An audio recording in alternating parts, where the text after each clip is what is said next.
Number 9 ममता। पाठ का प्रकार है कहानी।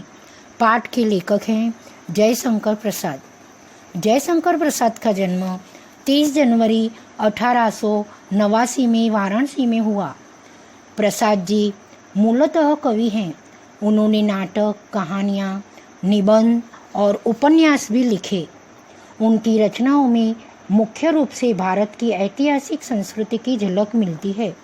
उनके प्रमुख नाटक हैं चंद्रगुप्त, स्कंदगुप्त, ध्रुव स्वामिनी, कामायनी उनका सुप्रसिद्ध महाकाव्य है। उनका निधन 14 जनवरी 1937 को हुआ। जयशंकर प्रसाद द्वारा रचित इस कहानी की नायिका ममता है। ममता विधवा है। रोहतास दुर्ग के मंत्री चूड़ामणि अपनी इस एकमात्र स्नेहपालिता पुत्री के दुख से अत्यंत दुखी हैं। वे उसका भविष्य सुरक्षित करने का प्रयास करते हैं, किंतु पिता द्वारा भिजवाए स्वर्ण उपहारों को ममता लौटा देती है। डोलियों में छिपकर बैठे पठान सैनिकों ने अगले ही दिन दुर्ग पर अधिकार कर लिया।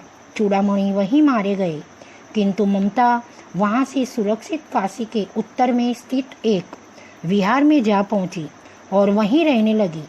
लंबा समय बीत गया।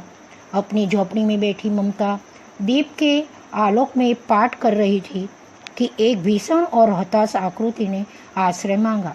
संकोच पूर्वक ममता ने अतिथि धर्म का पालन करते हुए उस पथिक को आश्रम दिया।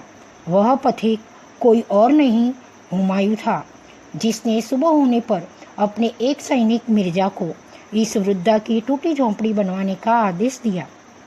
ममता अब 70 वर्ष की ही चली थी।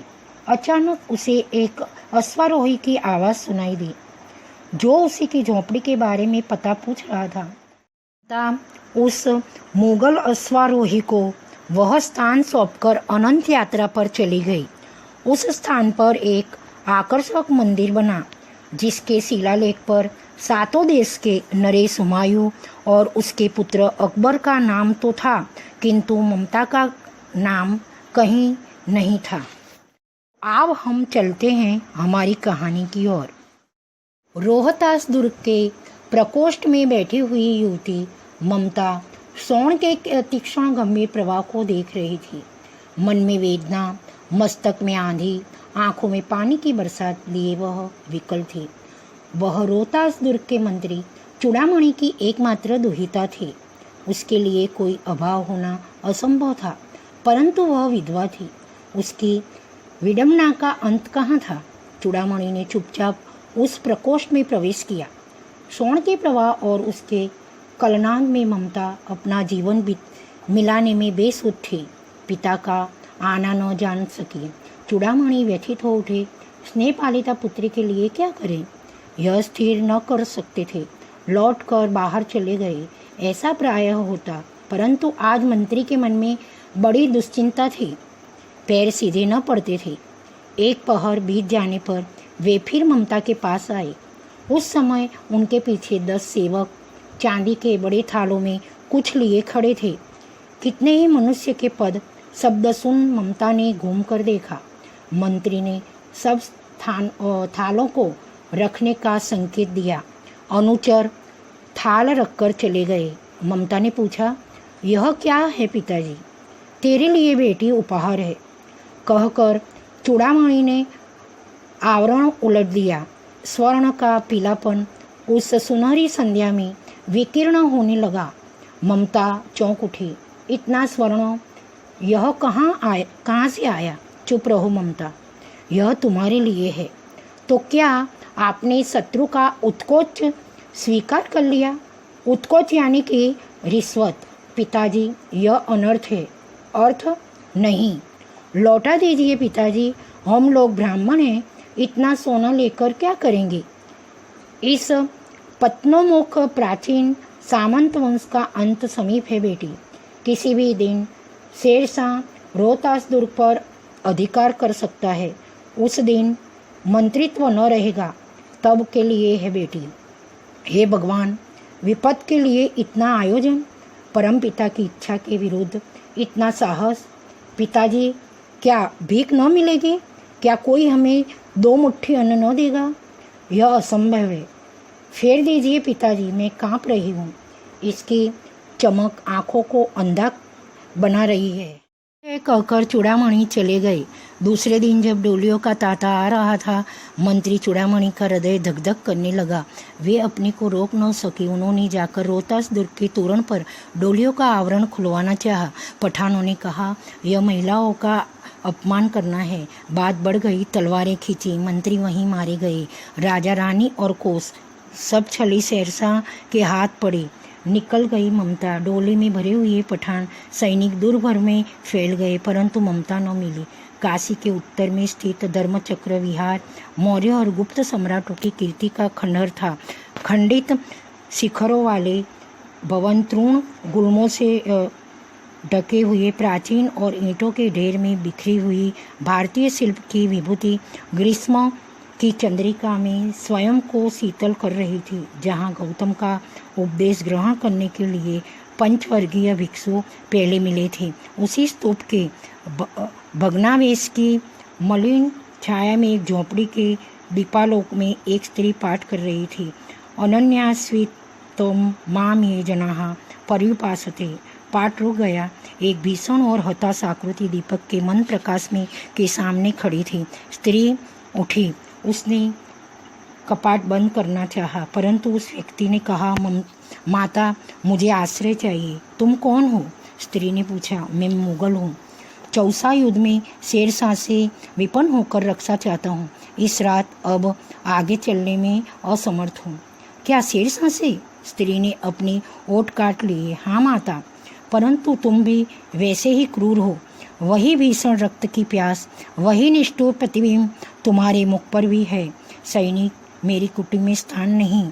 जाओ, कहीं दूसरा आश्रय खोज लो।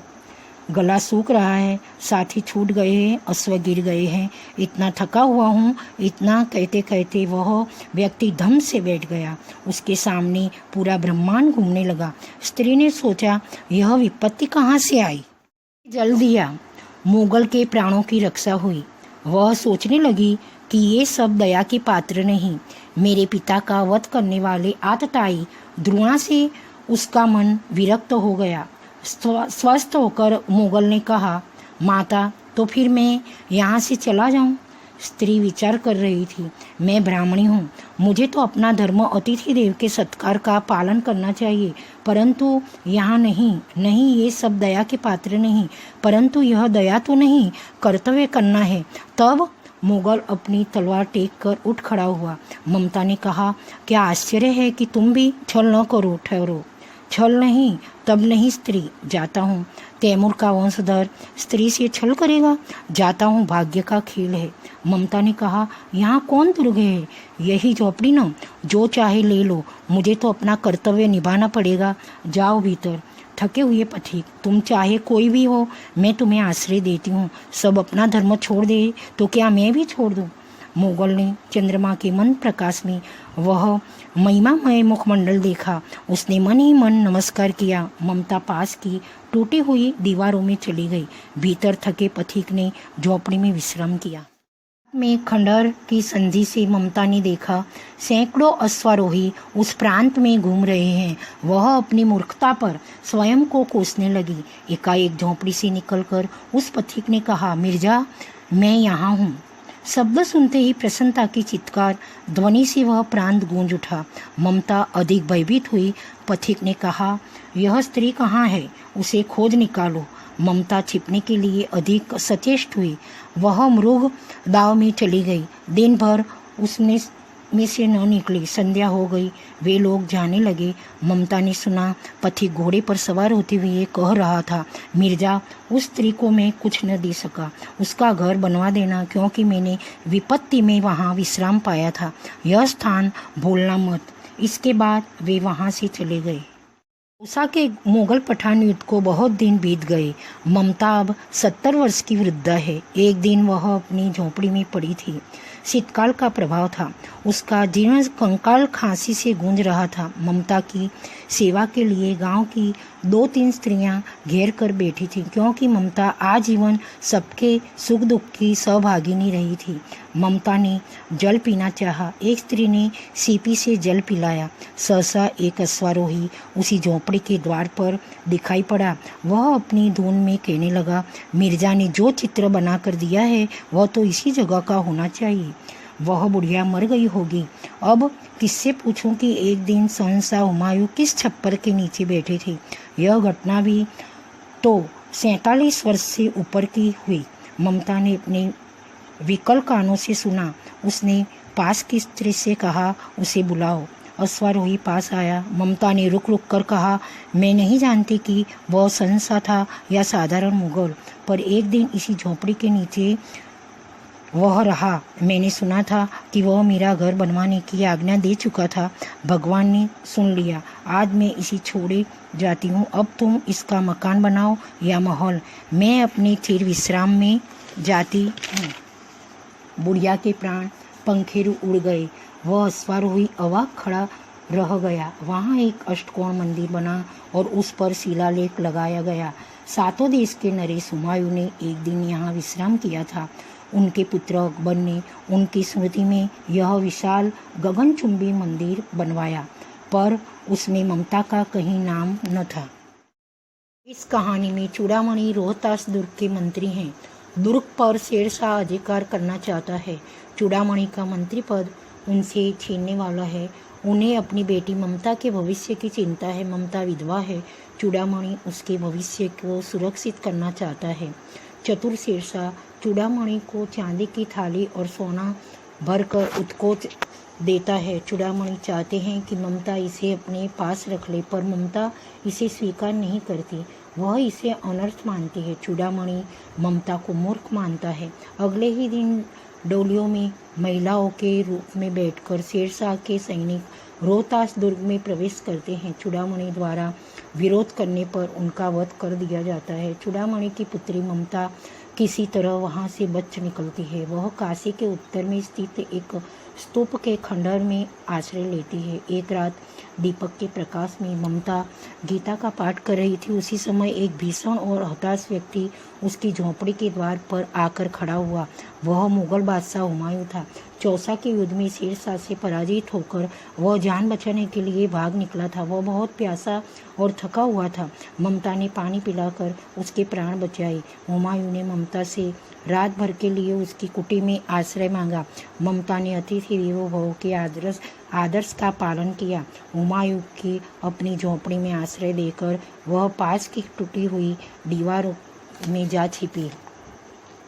अगले ही दिन सुबह हुमायूं के साथी उसे खोजते हुए वहां आ पहुंचे। हुमायूं झोंपड़ी से निकलकर बाहर आया। उसने ममता के प्रति कृतज्ञता व्यक्त करने की इच्छा की, पर ममता तो दिन भर मृगदाव में छिपकर बैठी रही। हुमायूं ने चलते समय अपने साथी मिर्जा से कहा, मिर्जा, उस स्त्री को मैं कुछ न दे सका। उसका घर बनवा देना, क्योंकि मैंने विपत्ति में यहाँ विश्राम पाया था। 47 साल बीत गए। ममता 70 साल की हो चुकी थी। उसके जीवन का अंत भाग आ गया था। उस समय मिर्जा के बनाए हुए चित्र के आधार पर एक घुड़सवार ममता की झोंपड़ी के पास पहुंचा।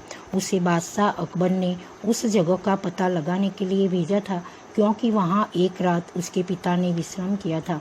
ममता ने उस घुड़सवार को अपने पास बुलाया और कहा, तुम यहाँ मकान बनवाओ या महल, मैं तो अब अपने चिर विश्राम गृह में जा रही हूँ। बाद में ममता की झोंपड़ी की जगह एक अष्टकोण मंदिर बना। उसमें हुमायूं का नाम था, जिसकी याद में वह बनवाया गया था, और शहंशाह अकबर का नाम था, जिसने उसे बनवाया था। ममता का कहीं नाम ही न था। हाँ, हमारा पाठ 9 ममता समाप्त होता है। इसी पाठ के साथ हमारा सेमेस्टर 1 समाप्त होता है। आशा रखती हूँ कि आपको समझ में आया होगा।